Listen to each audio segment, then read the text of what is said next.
পুষ সংক্রান্তি আমরা পুষ মাসের সংক্রান্তির দিন এই সংক্রান্তিটা করি, নবান্ন দানের পিঠাপুলি করি।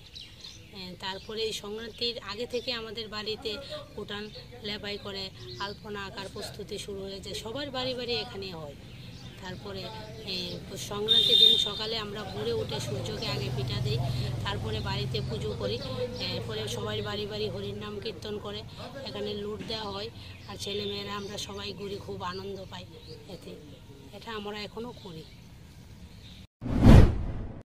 আমরা এই পুষ সংক্রান্তির উপলক্ষটা হইল কিন্তু আমরা নতুন ধান চাল আইলে পরে এটা আমরা পুষ সংক্রান্তি করি, উড়ানে আলপনা দিই, এরপরে আমরা কাজ তরকারি ভাত করি, পায়েস টায়েস করি, 5 জাতের পিঠা করি, এরপরে আমরা বুক বার্ষিক দিই, দিয়া সেরা বিহাল দিকে আবার আমরা লুট লিয়া বের হই। মহিলারাও যা পুরুষরাও যায়, আমরা এই বিহাল দুপুর এই লুট মেলা ইয়ে আছি।